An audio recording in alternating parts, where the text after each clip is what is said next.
welcome to the living room. And today we're going into the topic of parenting every time we go in the living room because parenting is tough, right? As a military, as a veteran, as a first responder. You could be single mom, you could be single dad, you could be cohabitating, you could be married for 50 years. Parenting is tough.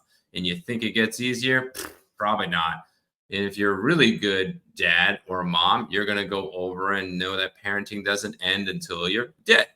Now imagine if you're a stay-at-home dad, or as we branded out, super dad. Well, we brought a unique fella to the table. Ricky Fulton is a stay-at-home dad for 10 years. Things are shaping, things are molding, we are evolving, we are 21st century, not only just stay-at-home moms, it could be stay-at-home dads. If we're going to bring him to the table to interview him and to go see his purview, and we got a challenge at the end. So don't forget, you got to listen to the end for the superhero challenge. And this might challenge your heart and your mind. So, hey, Ricky, do I have you? Hey.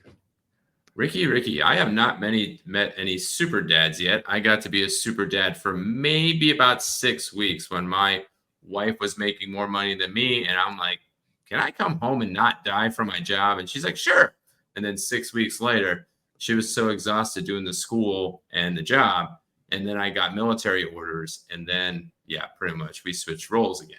So, what made you become a super dad for a decade? Man, you're just celebrating wins. So, what made you become that super dad for, and now continue to be that super dad for over a decade? Well, basically the same thing that took you and brought you home for 6 weeks, I think is what you said. It pretty much happened the same way with me. So I was out on the road constantly for about 8 years. I was doing underground construction, underground utility construction, and I was on the road all the time, all the time. So Monday through Friday, I would wake up 6 a.m. ish on Monday and just be gone until 9, 10 o'clock at night on Friday. And after about 8 years of that, I had gotten fired actually. And I was kind of tired of being on the road. And I told my wife, I said, hey, I need a little break. Give me about a month. I need a little break. So I took about a month off. And during that month, we had made the decision that it was going to be more of a 6 month break, and I was going to take 6 months off. Well, at the end of that 6 months, I became what they call unemployable. It was really hard to find a job. And my wife had come to me and she says, hey, look, I think I want to go back to school. How would you feel about staying home and helping with the kids? I loved that idea because we only had one kid at home at that time. And I said, great, sign me up. And so essentially, it took my wife 7 years to get through college, and she got her business degree, and she graduated in 2022. And so it was challenging. It was very rough, but at the end of the day, it was something that I needed to do to help my wife advance her career, all while not going crazy over having to go to work. So, started out with one kid, and now you're at how many kids? I know they're saying the script, but it's like the obvious question because you said it started out with one. So, how many are there? Absolutely. So I have four total. I have two from previous relationships and two from my current marriage. And so four altogether, ranging in ages 21, and my youngest is 5. Whew, then you got the blended together. So you really have the balance of back and forth. I only can empathize from that because I've seen so many do the blended, like kids on other weekends and things of that nature. And with going with that type of model, what does the average day look like in a blended super dad day? So my wife and I've actually been together since 2006. So my 20-year-old son was 2 at the time when we got together. So she's been around for most of my kids' lives. So my older kids' lives. So it wasn't really. I don't really think of the step parent versus parent aspect. I'm sure my wife does, but I don't really think about much about that. But right now, currently in the summer of 2024, we're going through kind of a transition here at my house. So my average day has changed. So I'm going to give you kind of an average day, what it was like during the school year of 2023, 2024, and then what I anticipate my day will be like after summer break when the kids go back in the fall to school. So my average day during the school break or school year of 2023, 2024, my average day started around 6 a.m. I'd get up and my wife and son, my wife and middle son, he's 14, had to be at school and work roughly about the same time. We only have one vehicle. So my wife had to be at work at 7:30. My son had to be at school at 7 o'clock. So I dropped the son off first, then my wife at 7:30. And then me and the 5-year-old would come home and hang out until he had to go to school at 10:30. Now, I know that a lot of people say, "Oh, that's not too awful." But hear me out. So my 5-year-old only went to school for 3 hours. So I would get all ready for school at 10:30. At 11 o'clock, I'm on my way to take him to school, drop him off. And then 3 hours later, I have to go pick everyone up. At starting with the 5-year-old, I'd have to pick him up. Then I'd have to pick my 14-year-old son up. Then I'd have to go pick up my wife from work. And then we'd come home for a couple hours. And then I would go and help with my wife's second job. So my entire day, pretty much during the school year, was spent in the car and running errands and paying bills and trying to keep kids occupied and trying to keep myself sane. And on the weekends, I tried to stay as busy as possible. And we love to travel and stuff like that. So we last summer we had, we had theme park tickets. And so we'd go to the theme park every weekend. And just trying to keep the kids occupied is a challenge. So the 5-year-old keeps me on my feet all day long, every day. And that's pretty much the long and short of how my day was during that school year. Now it's summertime. So our activities are changing and our lives are changing very um it's I have the podcast now, and my wife works Monday through Friday during the day, and it's so freaking hot outside, and we're trying to take screen time down, and while also trying not to drive each other nuts. So this summer's kind of my days are very sporadic, and I don't do the same thing every day during this summer. But when the fall starts, I anticipate being able to Monday through Friday, everybody goes to school during the day and everybody goes to work during the day. So I'll be able to wake up, 7 a.m., get everybody off to school and work, and then work on the podcast all day long. And then when everybody comes home, I can then play dad again.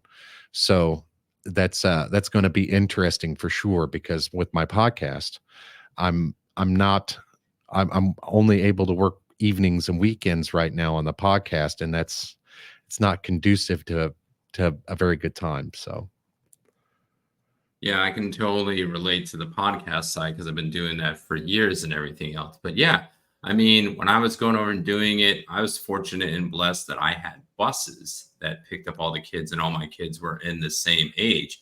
And then we still had one car, but my wife, no, we had two cars at the point. So we had two. So literally, my wife would take one right now. So now we're down to one car, but my work is across a bridge. So even if my car died, I could walk. But yeah, it sounds like you're basically bus driver, cleaning of chores and everything else. Because yeah, my role is going to be changing too, in a sense, like because my wife is doing ministry and she has these immersive courses coming out, and I'm hoping that she can take me home and then I can grow veteran transformation. So it sounds like, yeah, you are basically an Uber driver. Sounds like you are the cleaning service. It sounds like you are, luckily your kids are out of diapers. So that's cool. That's exhausting. I remember those days and everything else. So that sounds a really hectic day, even though, and if you're the one responsible doing all the chores. So, oh, and the and cool, here's another thing also I forgot to mention. I'm grandpa now. My daughter had a grandbaby, or well, she didn't have a grandbaby. She had a baby, which makes me a grandpa. So during this upcoming school year, I also anticipate having a grandbaby to hang out with and spend a lot of time with. I completely forgot to mention that. Wow. Wow, that's a lot too. That's a lot too. I'm kind of hopeful that my kids take a few years and I just only come in occasionally because I just realize I'm like, I just don't want to be that angry grandpa, if you know what I mean. Absolutely. Yeah. So man, you're already a grandpa, man. Not even 40 yet and grandpa, man. Woo. So, what is the least favorite thing out of all the things that you deal with on a daily basis? Burnout. Burnout is my least favorite thing because it seems like it happens a lot. So from the time I wake up till the time I go to bed, I'm dad. It's a nonstop 24/7 job. And that's probably my least favorite thing is because I can't, my house is only 987 square feet and there's not a whole lot of room in here to hide. And so my least favorite thing about being stay-at-home dad, super dad, is I can't get away. I can't shut off. I can't disconnect. I can't call in. I can't take vacation. I am 24/7 super dad. I don't know if that added to your episode. The kid was screaming literally when that happened. I'm not sure if you planned that out. It's just like, hey, you No, need to no. scream right now when I'm talking about this. That's really planned. Yeah, I can empathize with that. I remember during those 6 weeks in that particular regard, and maybe that's something for the dads to go over here. Remember, we have a superhero challenge at the end, so listen to the end. But that is one thing I don't think that a lot of men go over and realize is that 80%, even if husband and wife both go to work, women always pick up the 80% of the house chores and the kids ops and everything else. So yeah, you think it's just a woman thing, can't go shut off. Hey, it's a male thing too. So let's get into the debate of, and this one might be controversial, public versus homeschool. Which one did you go over and decide on? And which one would you be for overall? So we do public school, and the only reason we do public school is for socialization. I cannot socialize my kids from the house, and I'm not very I'm not the park dad. I'm not the guy that goes to hang out with the park to socialize with parents and let the kids socialize among themselves. So the socialization aspect I think is very important. My 5-year-old son is autistic, so he's going to need that as well later on in his school career is socialization. But other than that, if it wasn't for that social aspect, I would absolutely homeschool my children. And the reason why is because I don't think a public school environment is conducive to learning. I just don't think. I don't think they're, we had touched on it a little bit in an earlier conversation, you and I. Uh, they are focused on memorizing the things and regurgitating them, and they're not focusing on, they're, in the public school system, they're teaching them what to think, not how to think. And I have a problem with that because, I like my kids to know how to think. And so that makes me have a double job. I send the kids to public school, but I also have to teach them when they get home. I have to teach them how to make decisions. I have to teach them how to research. I have to teach them to respect others' opinions, respect that there are others' opinions, things like that. Ultimately, I would love to pull my kids out of school and teach them at home, but I'm just afraid that they won't know how to talk to anybody. Like the younger generation coming up now, they talk, they talk to each other, they talk to other people, but it's through a screen. If you put them face to face with people, they almost don't know how to communicate well.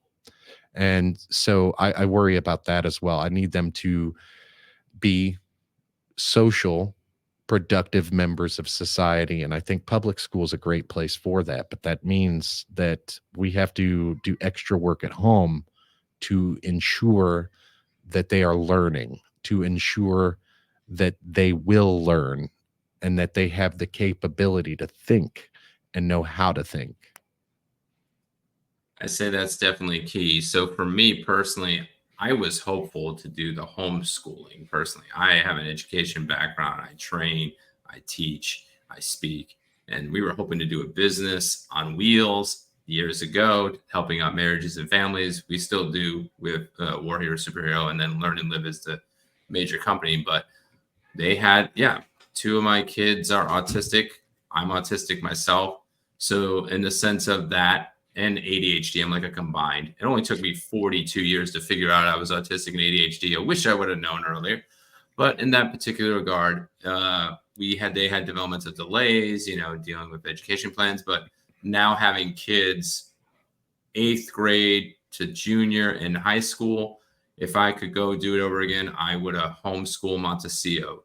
I mean, there's several different things in those types of programs. So I mean, I don't think the decision is done until they're really in high school. If they've already formed, you do that. But yes, it can be difficult to go unplug. But if you do a Montessori or homeschool model, you can get with other co-parents, and there's co-parenting things on Facebook that you can do that. So as our listeners are listening and watching, hey, you can do it at any time. Most states, depending on where you're at, will even give you a stipend. If you're in Arizona and you get approved, they give you a credit card for the money. So the $14,000 to $17,000 a year they spend on a student, they give you the credit card, but then you have to have like a minor in business in a sense of keeping track of everything. But you can go over and do that. You can send them to extracurriculars, just so you know, people listening.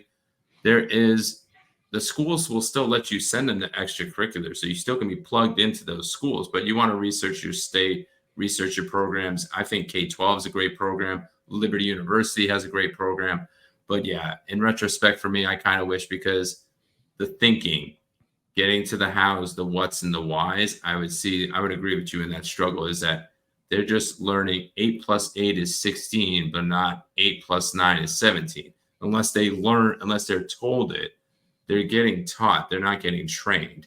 So I would agree with you on that particular regard. Yeah, I mean, that's the struggle though, isn't it? I mean, the the struggle between public school and homeschool, in my opinion, is the learning.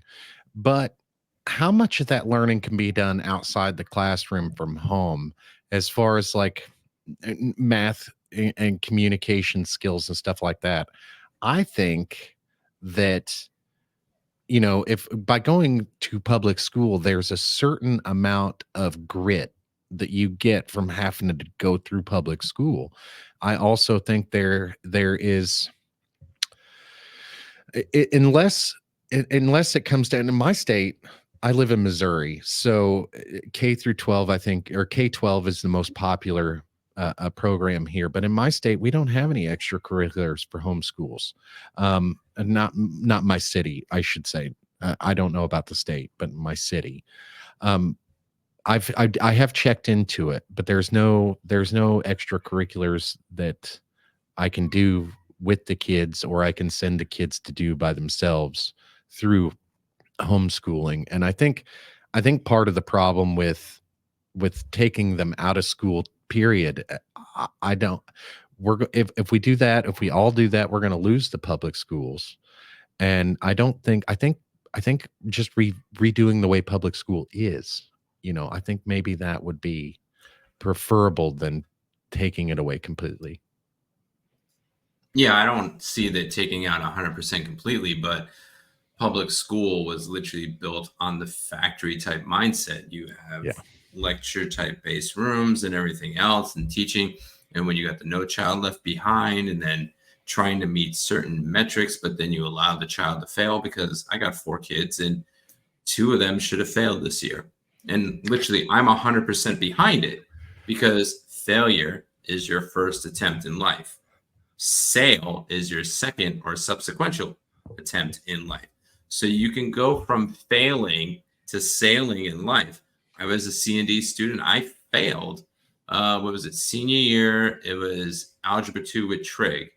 And I'm very thankful I failed that first quarter, because now I finally realized I could be an A student, and my grades skyrocketed. And then my teachers were like, you like got the highest grade. I'm like, what are you talking about?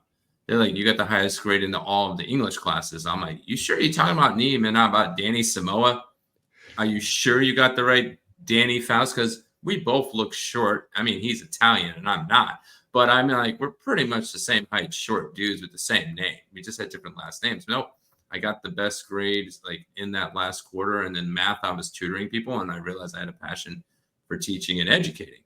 So that failure is huge in that particular regard. So I like the Montessori systems. I mean, if I could, if I could do it over again and I was like a baller traveling on the road, I would have did homeschooling. But don't always rely on, as listeners going, like some states are great, some states are not. But there's a lot of Facebook and other types of groups that can go over and augment. And the great part is if they're under 8th grade, you can teach them at their own speed. It's once they reach 8th grade, they have to finish 9th grade and 9th grade, and 10th grade and 10th grade, 11th grade, 11th grade. But they can fail in the public school system and they'll just keep pushing them along. But from the K to the 8, you can have a 3rd grade reading level and a 6th grade math level, and they're totally fine with that. And when you're doing the homeschooling or you're doing a hybrid, like I said, I like K-12 and Liberty University. That's the two I like the most. I will say this for the listeners out there, no matter which you want to choose, public school or homeschool, supplement both of those. And what I mean by supplement, just, you have your regular school day, in public school, it's, 7 o'clock to 3 in the afternoon, whatever it is. You also have your homeschool hours, whatever those are. Supplement those outside of the home. If you're going on vacation, do something, educational, make it fun, but do something educational. Yeah, and I want to give one more thing from my perspective on that particular regard.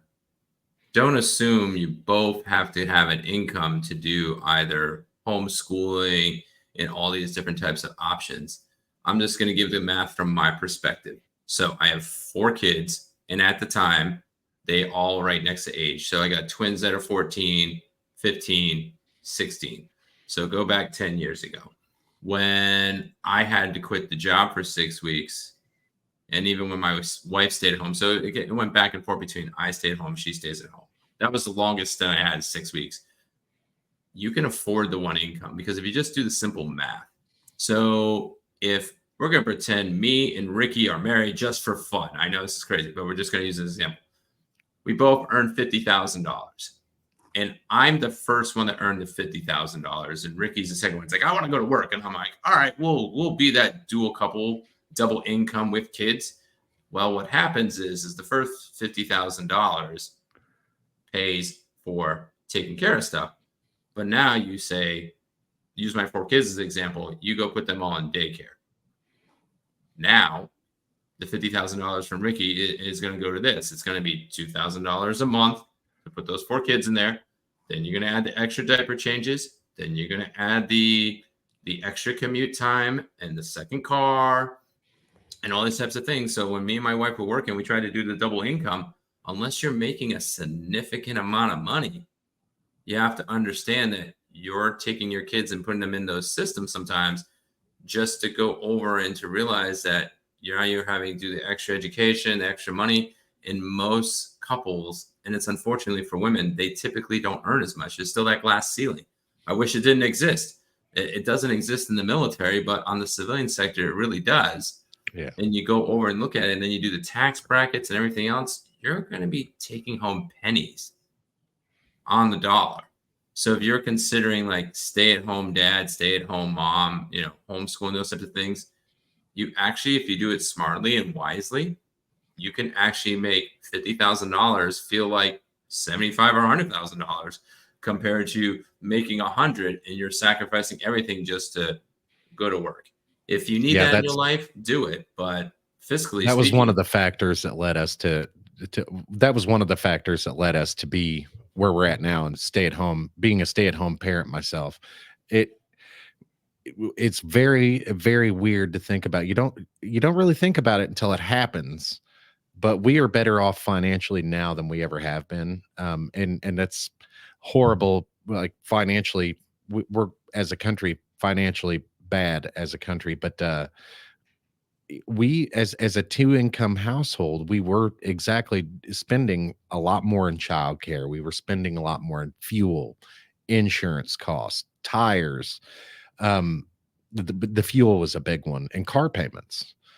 And when we went down to one income, all of a sudden we don't have daycare expenses. We don't have extra fuel expenses. We only had one car to insure, and all of those expenses do add up, like you're saying. And it would have cost us about $30,000 per year to uh to replace everything that I was taking on my first year.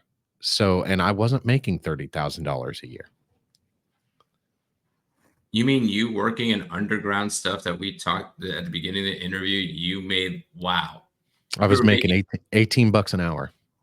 oh, you made 30. Wow, you made 36K. Okay. Yeah, well, yeah. So that was my last year working there, and I got $1 an hour raise every year I was working there, which was Mhm. pretty great, and the economy wasn't bad at all. Like it was just when Obama was going into office, and so let's see, he was oh 08-ish, 06, Oh, wait, somewhere in to there. 2016. He was 2008, Yeah, 2016. Yeah. Yeah, so the economy wasn't that terrible. I mean, we went through that economy or the housing crisis, the housing bubble, 2008, 2010. We had a little bit of a hiccup there, but that was when I was coming up into adulthood, and I was having to learn to live within those budgetary constraints between those 2 years, 2008, 2010.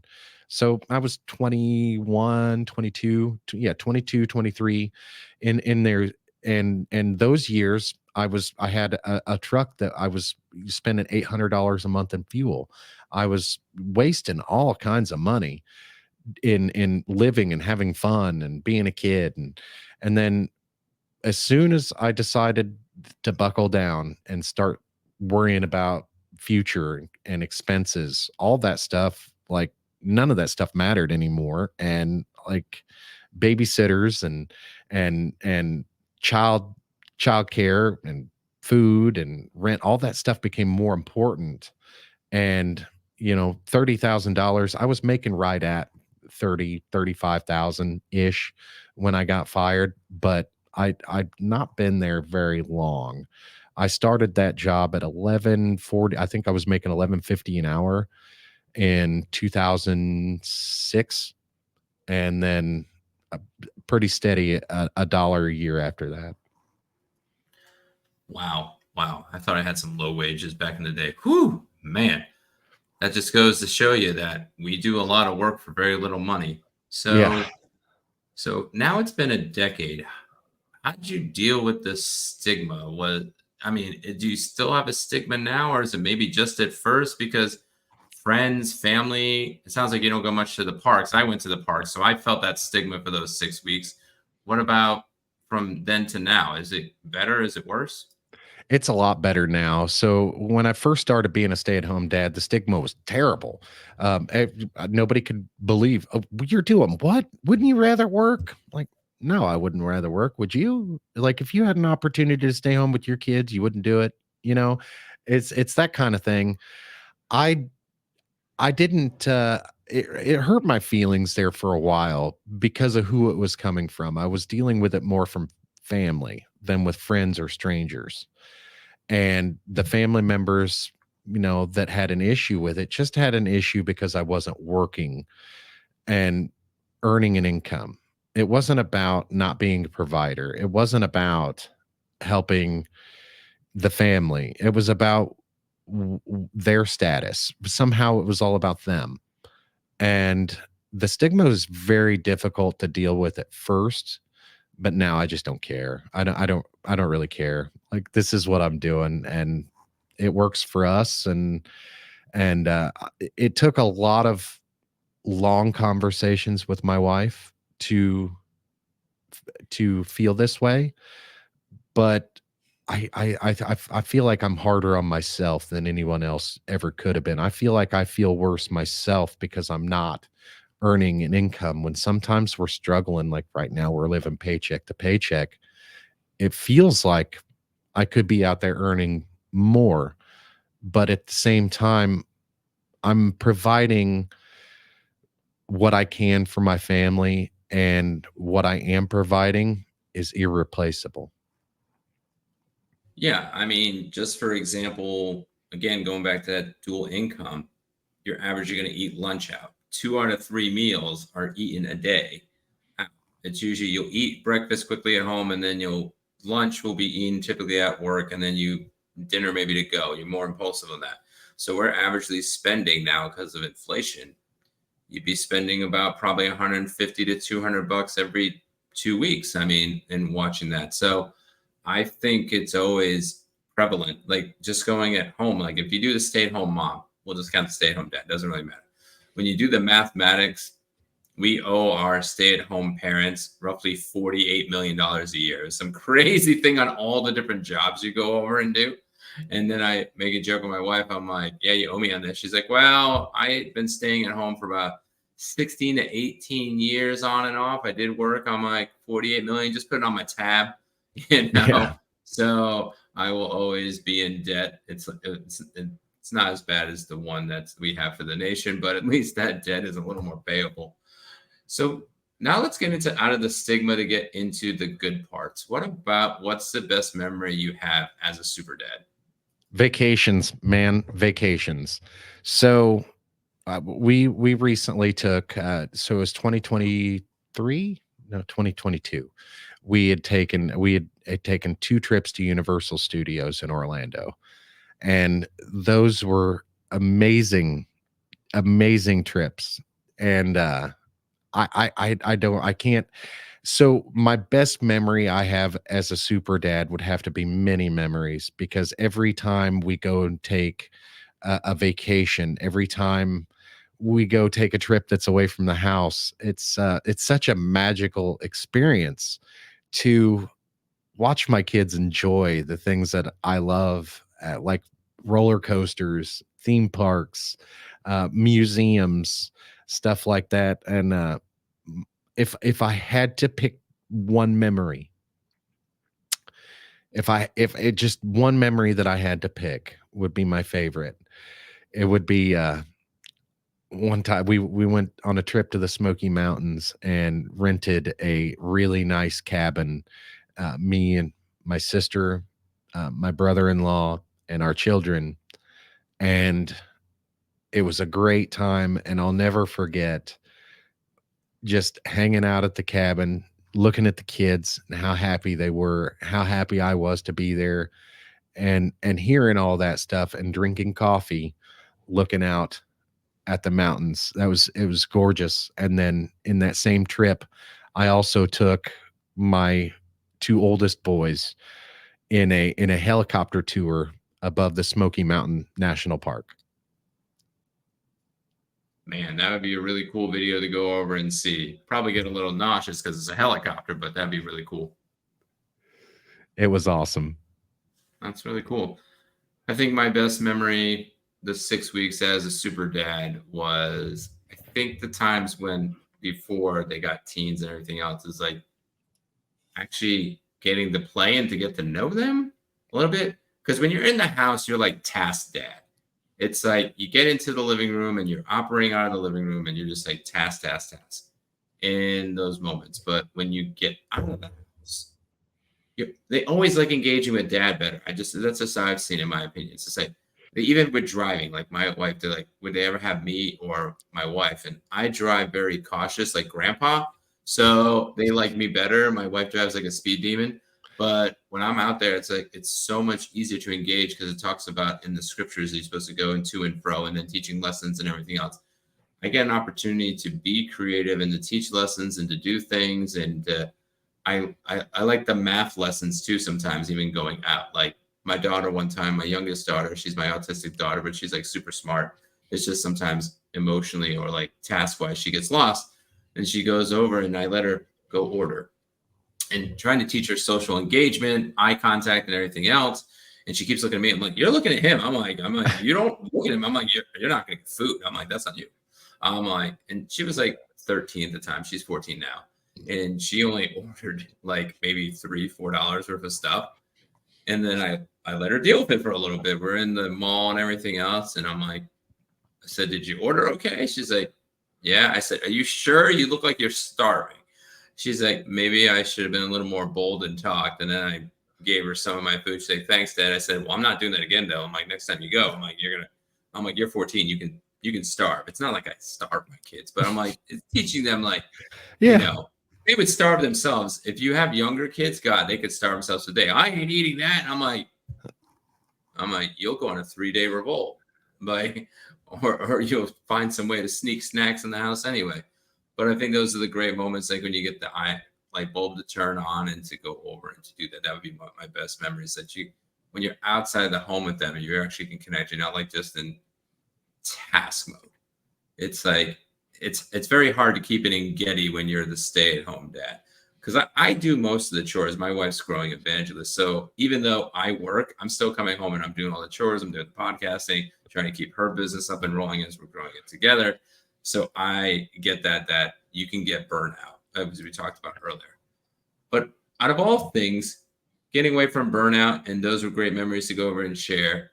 Our last question before we go to our superhero challenge for our community: what about 3 parenting hacks for our listeners, our watchers? If you had to go over and say the decade of time that you've had raising multiple kids in multiple ages, 3 parenting hacks that you would just go over and say, if I had to do it over again, this is what I would equip you with so that they can go from a surviving super dad to a thriving super dad. That's interesting. 3 parenting hacks. So, uh, having snacks on hand, that's a big one. Have snacks on hand. If you've got, especially with autistic children, if you've got a child that has a safe food and you're going out for the day and you end up at a restaurant that doesn't have that safe food, or they don't have anything that that child likes, keep snacks on hand. They're also a great thing to a great redirection device, if you will. If you're trying to get a certain result and you're trying and trying and trying, use food. It's awesome. Um, let's see. A second parenting hack would be just engage with your children. If you're not, if you're finding that you have a disconnect with your child and you're butting heads a lot, you need to engage a little bit more. Use I use active listening skills. I listen to what my kids are really saying to me, and I also, if they are saying something and I also have to read between the lines, engage with them. Always, don't be afraid to let them talk, let them be them, and they're going to let you know how they feel. You got to listen, you know. Um, so engage with your kids. That's a parenting hack. I believe that's a parenting hack because a lot of people are so disengaged with their kids, even stay-at-home parents. Um, I see a lot of parents not talking with their kids, not playing with their kids. Um, just engage, and talk with them. They understand a lot more than what you think they do. And if you just engage, they'll let that out. Another good parenting hack. Um, let's see. I, I'm hitting a blank here. Parenting hacks that I use all the time. Boy, I weaponize grandma. I don't know if anybody else does that. I weaponize grandma, if you don't behave yourself, I'm taking you to grandma's. That's a good parenting hack. Um, I'm drawing so parenting comes so natural to me Mm-hmm. that and of course I, being a stay-at-home dad for 10 years, I've always got that instinct of what I'm supposed to do and what's happening now and how to get it to, even if something's happening that I don't like, I understand how to get it to quit pretty quick. I'm unconventional in my methods. I'm rough around the edges. I cuss like a sailor.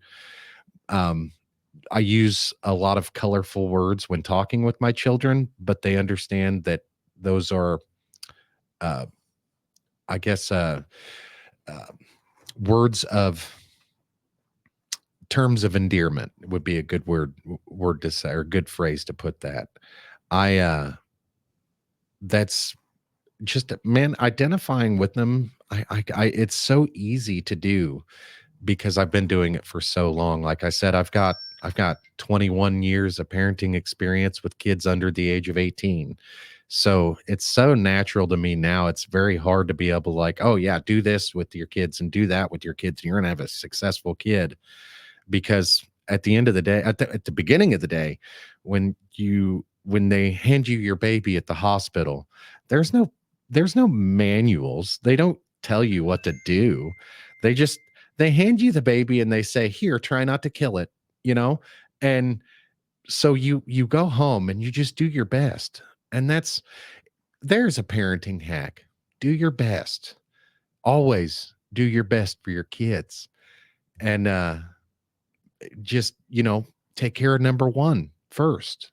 Take care of number one. Take care of number two should be your wife or your husband, whichever, your significant other. And your kids should be after your happiness. That'd be another good hack that we had talked about earlier in the conversation. But it just comes so natural to me that I don't and every kid is different too. So even my four kids, what works with one won't work with the other, and vice versa. It's a crazy thing. Like when I'm giving parenting advice, I like to ask about the child. I like to ask about the parent-child relationship. And I don't really typically like to give advice, but I say this is what I would do in that situation, and that typically helps out. That's awesome. So we need to invest. We need to make sure we have snacks. That works for the wives and husbands too. I think that was a great one. My wife and my kids get hangry, man. I don't get hangry, so I always forget. I think of it afterwards because I'm not a foodie, but I think that was huge. Uh, Absolutely. I love beef jerky, and that's something that you can carry around with you. Beef jerky, peanuts, man. Like unless you have nut allergies, obviously. yeah. But um there's like those snack crackers. They have like, like even if you're on a diet or whatever, they have these 100-calorie snack packs. So Mhm. the snacks is always great to have on hand. That's really cool. All right, so let's get into our superhero challenge for the dads primarily because we're talking about super dads. Mom can join this too if mom hasn't parented in a long time and just been the state has been the working mom. But it's mainly for the dads because we tend to kind of be more task oriented. So, dads, this is your superhero challenge. Take a few days off and take care of your kids. What does that mean? That means you give mom a break. That means you let mom go to the spa, let mom stay at home and everything else, or you go out with them. Maybe it's a vacation or something. Most Americans don't leverage their vacation. It's over 50%. It still hasn't changed. So go over and leverage those days and take some time to get to know your kids. The first day is going to be rough. Just going to point it blank out. But after you get you groove in and everything else and actually learn how to do that, it doesn't matter their age, doesn't matter if they're 0 or 18, you'll learn a lot. So take a few days and take care of your kids and then report your findings on YouTube. So post it on our page. So I Yeah, want to make thank it fun. Make it something fun. If you're going to take a few days out, if you're going to take a few days off from work and do this, let mom go do her own thing. Make it fun for mom. If mom's a stay-at-home mom and you're going to fill in for mom, have mom, like do whatever she wants to do, and let mom be happy, because that's very important. A lot of stay-at-home parents don't get a break. We all often focus on, like me. Every day when my mom or my wife, when my mom, when my wife comes home from work, I always ask my wife every day. Now, whether I care or not, that's a completely different story. But I always ask her, "How was your day?" And I listen to what she says, and I engage with her. So every day, I always ask, whether I care or not. Most often, she knows I don't care. She knows I don't really care what happens when she goes to work, but I ask because I care about her. So that's the challenge that I would give you. Just make it fun, make mom a part of it, and be like, hey, we're going to try this out. Hey, I'm going to see what you're living like, and I'm going to see what everything is like. Do everything that mom does.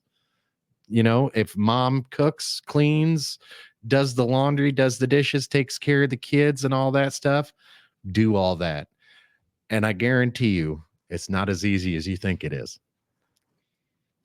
All right, Ricky, thank you for joining us. Podcaster of Coffee with Bearded Bad Dad. And thank you for going over and sharing how to be a super dad. So we're going to allow the super dad to close us out with a super dad quote. I know I pulled it on the fly, but we're going to see if he goes over and do it. And then we're going to go to credits. All right, Ricky, the floor is yours. Super dad quote. The only thing that's for sure is nothing's for sure.